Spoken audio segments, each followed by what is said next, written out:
समीर और रंजना की नई नई शादी हुई थी।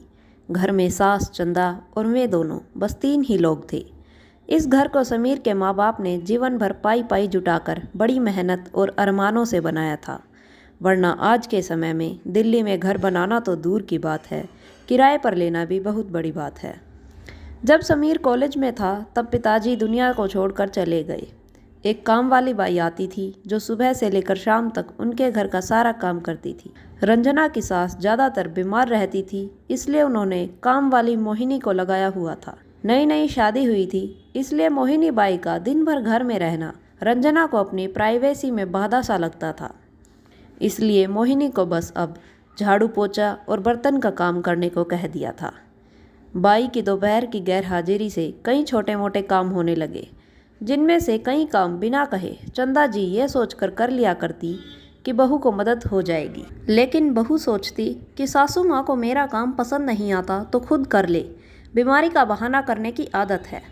ऐसे ही कुछ दिन बीत गए। अब चंदा जी को कुछ दिन के लिए अपनी बहन के घर ठहरने जाना था। इत्तेफाक से इस दौरान मोहिनी बाई भी छुट्टी पर थी। फिर क्या, रंजना को जैसा चाहिए था वैसा समय मिलने लगा। अब समीर बाहर खाना खा लेता और रंजना का काम ऑमलेट, ब्रेड या मैगी से चल जाता। रंजना ने सोचा, क्यों नहीं समीर को कहूँ कि माँ जी को वृद्धाश्रम भेज दे, फिर मुझे किसी के बारे में ज़्यादा सोचना नहीं पड़ेगा। रंजना ने समीर को यह बात बताई। समीर ने रंजना की बातों पर ज़्यादा ध्यान नहीं दिया।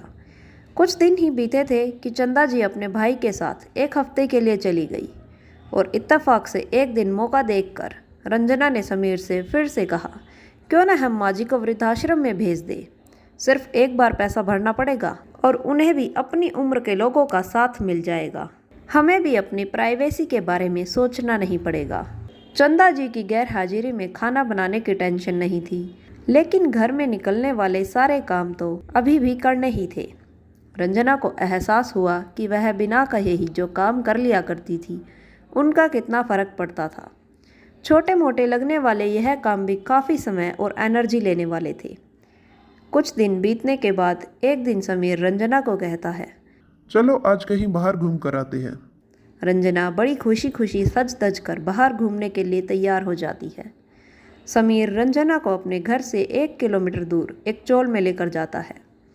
एक आदमी समीर के हाथों में एक चाबी देता है। समीर उस चाबी को लेकर चौल के कमरे का दरवाज़ा खोलता है। कमरा खुलते ही 2 रूम वाले उस छोटे से अंधेरे से भरे घर के अंदर समीर रंजना को लेकर जाता है और कहता है, कैसा लगा तुम्हें हमारा नया घर? समीर बोला, हम अगले महीने से इसी मकान को किराए पर लेकर अलग रहेंगे और अपनी प्राइवेसी का मजा लेंगे।